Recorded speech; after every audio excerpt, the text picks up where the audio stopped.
These days, we can Google how to do just about anything. In fact, I Googled how to just to see what would autofill, and here are some of the automatic responses. How to take a screenshot, how to delete an Instagram account, how to tie a tie, how to make French toast, how to play Wordle. And these are all great autofills, by the way, and how to take a screenshot is probably for your mom or grandma.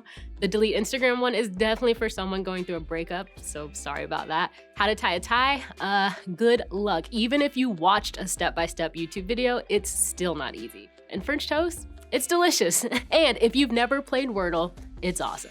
One of the things it doesn't autofill though is how to friend, how to be a good friend, how to make friends, how to keep friends, how to change friend groups, and how to even lose a friend. Growing up, I would have loved for Google to help me with all of these things because friendships are awesome.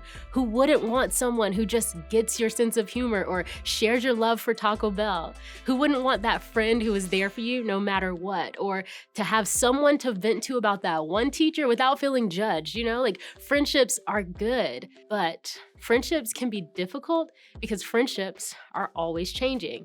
My friends in middle school were different from my friends in elementary school, and in the first few years of high school, my friends were different from my middle school friends, and then my friends in the second half of high school were very different from my friends in the first half.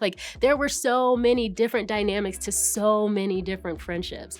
I even had seasons where I had 0 friends, and that wasn't easy. At the same time, friendships were so important to me.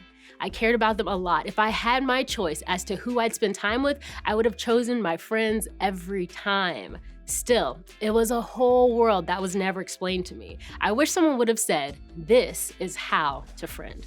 Knowing how to friend is difficult. Because anytime you mix 2 complex human beings in a close relationship, it isn't always easy to understand and maintain peace. Friendships take a lot of work. Plus, there are a few things that make it pretty tough. Growing up, we weren't taught how to be friends. Our parents and teachers taught us how to behave, how to be polite, how to be kind, how to say thank you, work hard, and mind our manners, but they didn't explain to us what it meant to be a good friend. Maybe that's because adults struggle with it just as much as teenagers. We were taught how to play basketball, how to spell, and how to do multiplication problems. We weren't taught, though, how to navigate friendships. With that being said, our friendships are usually formed by default. Like I already mentioned, our friendships just sort of happen. If someone is in our class or on our team or in our neighborhood and we get along with them pretty well, we become friends. We don't put any more thought into it than that. And this is totally normal and natural, but it certainly doesn't mean that by default we'll have great friendships. Why? Because friendship is challenging. Think about it. When it comes to friendship, things are always changing. You move to a new school, switch classes, or take up a new hobby, and the people in your life change. You're making new friends, which is cool, but it's tough to build and maintain close friendships with constant change. Also, you're not always sure where you stand with your friends. Sometimes it seems like you're left out of text threads, or you don't get a voice in making plans, or nobody's inviting you to anything. And if we're being honest, you're not even sure if you're actually in with your friends or not. And lastly, maybe another challenge is that expectations aren't always met. Your friends don't do the things you want them to do. They don't connect with you enough during the week or hang out enough on the weekends or remember the important details about your life, right? You feel like those are the kinds of things that real friends do, but you don't have any friends around you who are actually doing those things. When it comes to friendship, we all tend to focus on what we're not getting from the people in our lives. But here's the good news. What we're talking about today and in the rest of the series has the potential to be a game changer when it comes to the way we approach all aspects of friendship. As old as the Bible is, it still has something to say about our friendships with other people today. The Bible, it's divided into 2 sections, the Old Testament and the New Testament. The Old Testament was written before Jesus walked the earth, and the New Testament consists of the books that account from the time Jesus walked the earth and beyond. The first 4 books of the New Testament are called the Gospels. They are the account of Jesus' life when he lived among us. One of those Gospels is the book of John. It was written by the disciple John, who was a very close friend to Jesus and who a lot of people think was just a teenager when he followed Jesus. At one point, John writes about a serious moment in Jesus' life. It took place right before Jesus would be arrested and sentenced to die on the cross. And while his disciples had no idea what was about to happen, Jesus knew what was approaching. With that in mind, Jesus gathered his friends together for one last meal. Considering what was ahead for him, Jesus could have been looking around the table at his friends and thinking, what are these guys going to do for me when this all happens? Are they going to prove that they're my real friends? But that's not what Jesus did. Instead of waiting to see how his friends would respond to him, Jesus decided to take the first step. Instead of being reactive, Jesus was proactive with his friends. Check it out. So he got up from the table, took off his robe, wrapped a towel around his waist, and poured water into a basin. Then he began to wash the disciples' feet, drying them with the towel he had around him. This may seem totally random. I know we're talking about friendship, but back in the day, people walked a lot. Sometimes they even walked on their bare feet, and there weren't sidewalks and paved roads. There was dust, sand, dirt, sweat, and who knows what else everywhere. Feet were not clean, like not even a little bit. Back then, this was a job typically done by a servant for a house guest, or someone in lower position would wash the feet of someone in a higher position. In this situation, it would have made sense for the disciples to wash Jesus' feet. But Jesus was the master of flipping people's expectations. He often did things that were countercultural or counterintuitive, and this was no different. Jesus demonstrated to his disciples what true friendship looks like. He took the first step. He didn't wait on someone else to do what he wanted them to do. He served them. He did it for them to model the kind of friend that he wanted them to be to other people. In fact, in a different gospel written by Luke, who was a doctor, he records Jesus giving some pretty good advice when it comes to friendship. Do to others as you would like them to do to you. In other words, Jesus is saying that when it comes to relationships, we need to be proactive. We need to treat our friends the way we wish they'd treat us. But let's be honest, this is so difficult to do, right?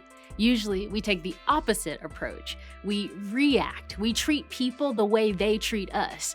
We respond to how they make us feel. If someone makes us feel angry because they aren't meeting our friendship standards, we treat them with anger.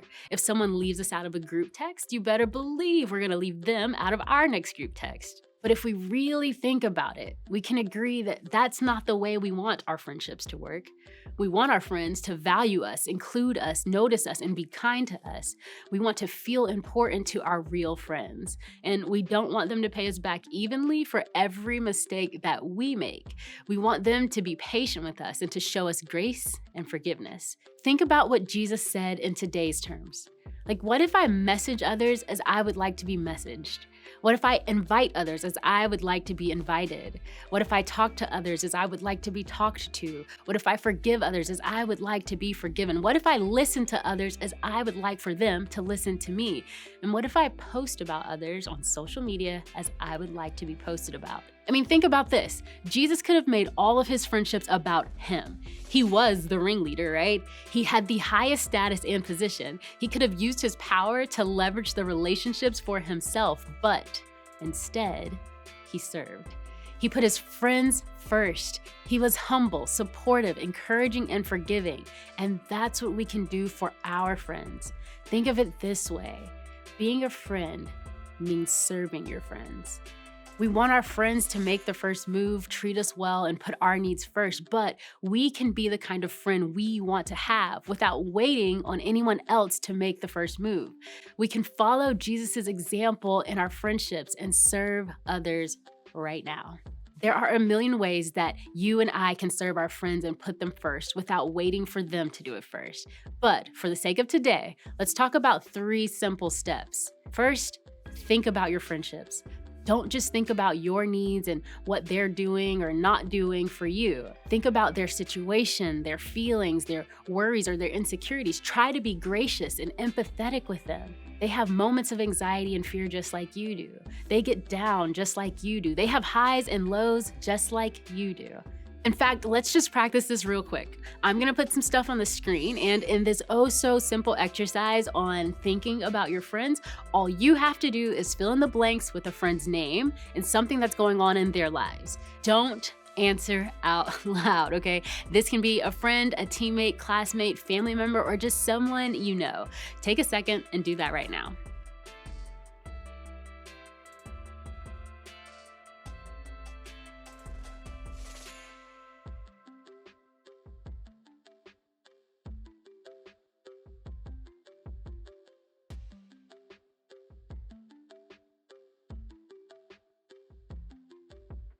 Now that you've thought about your friends, let's talk about listening to your friends. So, listen to your friends. Ask questions about things that are important to them. Try to actually listen when they answer. Try to keep up with important things that are happening in their lives. If you have a terrible memory like me, maybe you use the Notes app in your phone and write down the important things, whether they're good or bad, the things that are happening in the lives of your friends. And then follow up with them. Take an interest in the things that interest them. And then lastly, pray for your friends.